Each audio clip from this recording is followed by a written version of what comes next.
Assalamualaikum warahmatullahi wabarakatuh. Pada pertemuan ini saya akan menjelaskan secara singkat tentang unsur-unsur peradilan dalam Islam. Hal ini penting karena di dalam mata kuliah hukum peradilan Islam kita nanti dituntut untuk paham dan mengerti posisi dari masing-masing peradilan.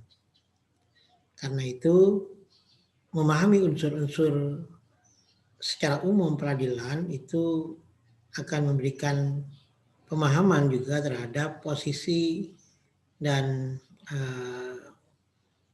fungsi dari masing-masing peradilan. Baik, saya akan menjelaskan dengan bantuan atau dengan media PowerPoint biar lebih cepat.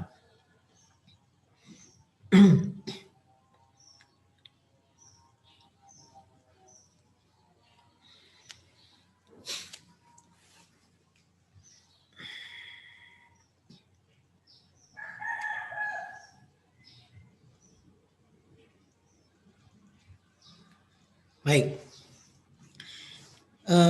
sebelum menjelaskan tentang unsur-unsur peradilan, perlu diketahui terlebih dahulu bahwa dalam hukum peradilan Islam, peradilan itu ada 4 macam. Yang pertama adalah al-qadha al-'adhi, al-qadha al-'adhi, atau dalam bahasa Indonesianya adalah peradilan biasa, peradilan umum, yang nanti mengadili perkara-perkara yang umum sifatnya. Kemudian ada juga qadha al-madzalim. Ini nanti akan ada penjelasan khusus tentang qadha madzalim pada tema tentang al-madzalim atau wilayatul madzalim. Kemudian ada qadha tahkim. Qadha tahkim, peradilan arbitrase atau peradilan tahkim, arbitrase. Ini juga akan ada penjelasan tersendiri pada tema tentang at-tahkim. Kemudian ada qadha'ul hisbah. Qadha'ul hisbah ini peradilan dengan banyak definisi, tetapi pada prakteknya al-hisbah itu lebih mengacu pada pengawasan terhadap pelaksanaan ekonomi, walaupun ada yang mendefinisikan sebagai tindakan amar ma'ruf nahi mungkar yang dilakukan secara langsung oleh penguasa melalui tangan qadha'ul hisbah atau tangan peradilan al-hisbah ini. Kalau qadha'ul madzalim itu lebih pada peradilan terhadap pelanggaran yang dilakukan oleh para penguasa atau para pelaksana negara. Karena itu nanti masing-masing akan dibahas pada temanya ya. Baik, ini ada 4 berarti macam-macam al-qadha atau peradilan dalam Islam. Nah, kemudian mengenai unsur-unsur umum dari peradilan itu, semua peradilan, unsur umumnya adalah yang pertama, ada pihak yang mengadili atau pihak yang memutus perkara. Ini biasa disebut kalau di bahasa Indonesia di dalam terminologi kita itu dengan hakim. Ya, walaupun nanti tidak semuanya disebut sebagai hakim. Dalam bahasa Arab sebutannya banyak. Sebentar lagi akan kita jelaskan. Kemudian unsur yang kedua ada namanya putusan. Putusan ya. Jadi ketika seorang hakim mengadili perkara, lalu kemudian pada akhirnya ia harus memutuskan perkara itu, baik seadil-adilnya tentunya, baik perkara itu menguntungkan terhadap pihak A maupun merugikan terhadap pihak A. Nah, putusan hakim itu yang disebut dengan unsur yang kedua, yaitu putusan. Di dalam bahasa Arab biasanya disebut dengan al-hukmu. Al-hukmu ya. Unsur yang ketiga adalah unsur perkara. Ini biasa disebut dengan al-mahkum bih. Unsur perkara. Jadi perkara yang disidangkan. Kalau misalnya ada sengketa tanah antara A dengan B, maka berarti yang dimaksud dengan al-mahkum bih itu, unsur yang ketiga itu adalah perkara sengketa tanahnya itu. Itu unsur yang ketiga. Kemudian yang terakhir, unsur yang keempat, adanya pihak yang berperkara. Jadi adanya pihak yang berperkara. Nah, 4 unsur inilah kemudian yang menjadi, 4 hal inilah yang kemudian menjadi unsur-unsur utama peradilan. Dalam arti bahwa belum bisa disebut sebagai peradilan kalau tidak ada keempat unsur tersebut.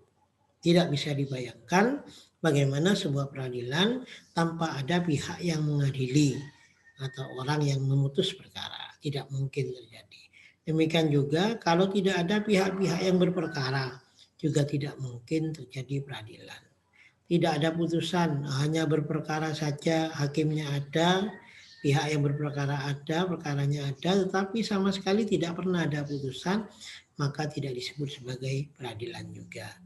Demikian juga dengan mahkum bih, itu wajib juga ada. Nah, 4 hal inilah yang menjadi unsur peradilan dalam Islam.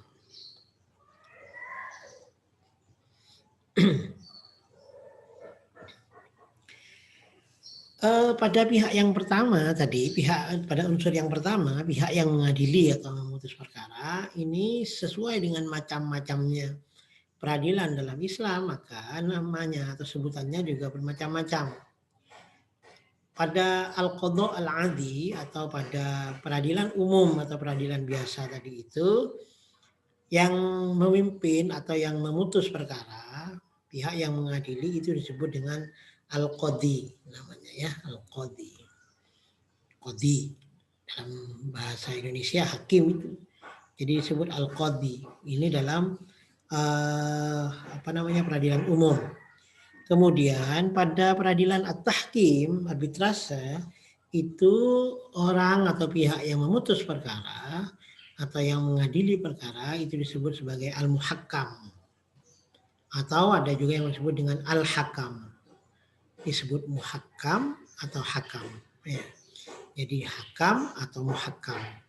Tidak disebut al-qadhi, walaupun andaikan disebut dengan al-qadhi juga boleh, tetapi istilah yang dipakai di dalam peradilan Islam untuk peradilan at-tahkim, peradilan at-tahkim itu atau arbitrase itu digunakan istilah al-muhakkam atau al-hakam. Kemudian untuk qadha'ul madzalim, peradilan al-madzalim, orang yang memutus perkara, hakimnya gampangnya adalah an-nadhir. Hakimnya adalah an-nadhir. Kalau di dalam qadha'ul hizbah, yang terakhir yang keempat, hakimnya itu disebut dengan al-muhtasib. Al-muhtasib ya. Jadi 4 macam peradilan ini masing-masing mempunyai sebutan berbeda-beda untuk hakimnya. Kalau pada qadha al-'adhi atau peradilan umum disebut qadhi, peradilan at-tahkim disebut dengan muhakkam atau hakam, kemudian nadhir untuk sebutan qadha al-zalim, dan untuk qadha hizbah disebut dengan muhtasib. Tapi semuanya sama, fungsinya yaitu mengadili atau memutus perkara. Ya. Kemudian pada unsur yang kedua yaitu putusan. Untuk putusan ini ada 2 macam putusan dalam peradilan Islam. Ada namanya qadha ilzam, ada namanya qadha tarki. Qadha ilzam dan qadha tarki. Nah, qadha ilzam itu putusan yang mengabulkan gugatan atau mengabulkan perkara dari pihak penggugat tentunya ya. Jadi qadha ilzam itu gugatan yang mengabulkan putusan yang mengabulkan gugatan. Misalnya ketika si A menggugat si B bahwa mobil yang dipakai itu, misalnya ini berselisih atau bersengketa tentang mobil, adalah miliknya, lalu kemudian hakim memutuskan bahwa gugatan si A itu diterima, maka berarti namanya adalah qadha ilzam. Nah, sebaliknya qadha tarki. Kalau qadha tarki itu hasilnya meninggalkan ya. Qadha tarki itu putusan yang menolak gugatan. Putusan yang menolak gugatan dari penggugat tentunya. Nah, yang perlu diperhatikan ada dua istilah yang sama sebenarnya kata-katanya. Qadha yang ada pada putusan ini dan qadha yang bermakna peradilan. Karena itu yang perlu diperhatikan adalah gandengannya, mudhaf ilaihnya.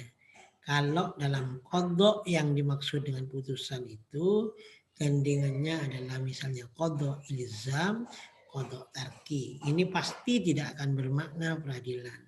Tapi kalau pada qadha tahkim tadi ya, kemudian qadha al-madzalim, al-muhtasib, itu makna qadha-nya bukan putusan tapi peradilan. Begitu. Kemudian singkat saja, pihak yang berperkara. Nah, pihak yang berperkara ini ada dua posisinya tentunya. Ada yang disebut dengan al-mudda'i, yang ini ya, al-mudda'i. Al-mudda'i, ada yang disebut dengan al-mudda'alai. Al-mudda'i itu adalah orang atau pihak yang berposisi sebagai penggugat. Tuh.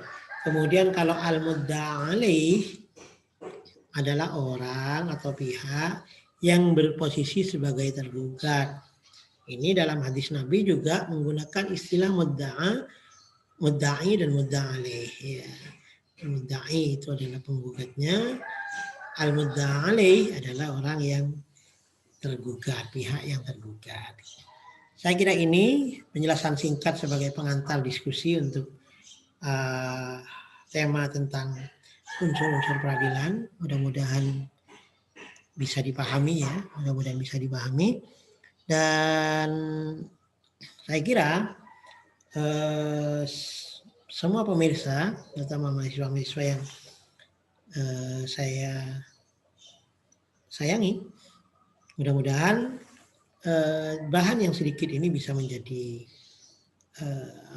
bahan pengaya dalam diskusi tentang tema tentang ini, tentang unsur-unsur peradilan. Saya kira itu saja. Semoga bermanfaat dan barakah. Wassalamualaikum warahmatullahi wabarakatuh.